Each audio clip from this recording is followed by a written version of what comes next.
L'église était décorée avec un luxe impressionnant. Des fleurs blanches bordaient l'allée, les vitraux laissaient passer une lumière douce et les invités les plus influents du pays étaient présents. Tout le monde attendait l'entrée du milliardaire Samuel Carter, un homme puissant, respecté et connu pour son intelligence dans les affaires. À ses côtés devait se tenir Clara, une femme élégante, belle et mystérieuse qu'il avait rencontrée seulement quelques mois auparavant. Alors que la musique commençait et que le silence s'installait, la grande porte de l'église s'ouvrit lentement. Mais au lieu d'un moment parfait, un événement inattendu allait bouleverser la cérémonie. Un jeune garçon noir, visiblement sans abri, entra timidement. Ses vêtements étaient usés, ses chaussures trouées, et son visage portait les marques de la fatigue et de la vie difficile.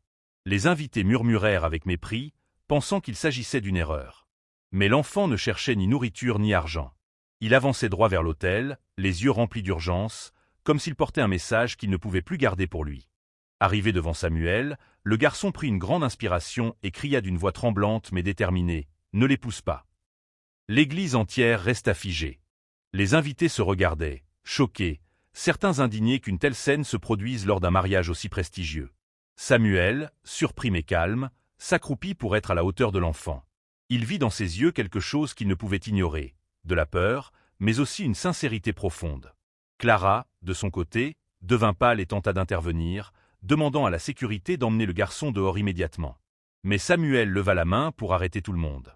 Il demanda doucement au garçon pourquoi il disait cela. L'enfant hésita, regarda autour de lui, puis fixa Clara avec inquiétude.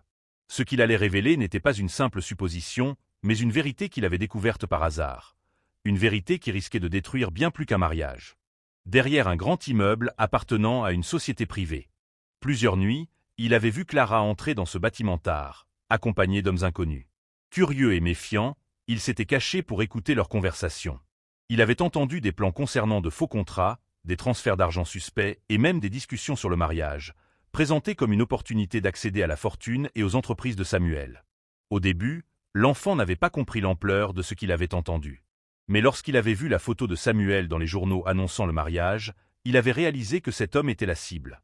Personne ne l'aurait cru, pensa-t-il, mais il ne pouvait pas laisser une injustice se produire sous ses yeux.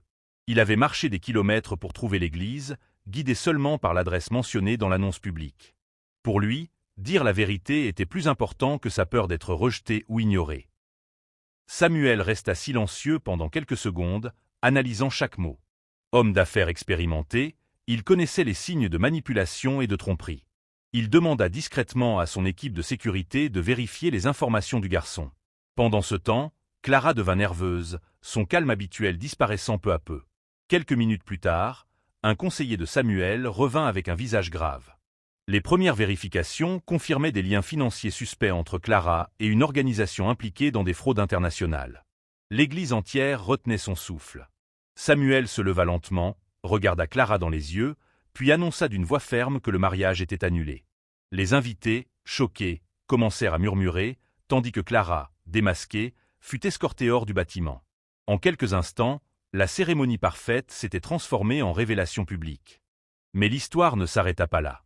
Samuel se tourna vers le garçon, qui semblait prêt à s'enfuir, craignant d'avoir causé des problèmes.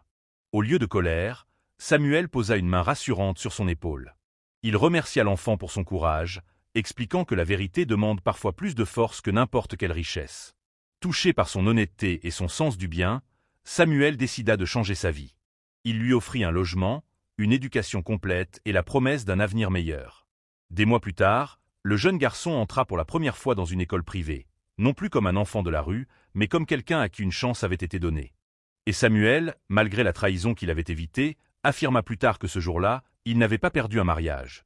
Il avait trouvé quelque chose de bien plus précieux, la preuve que le courage et la vérité peuvent venir des endroits les plus inattendus.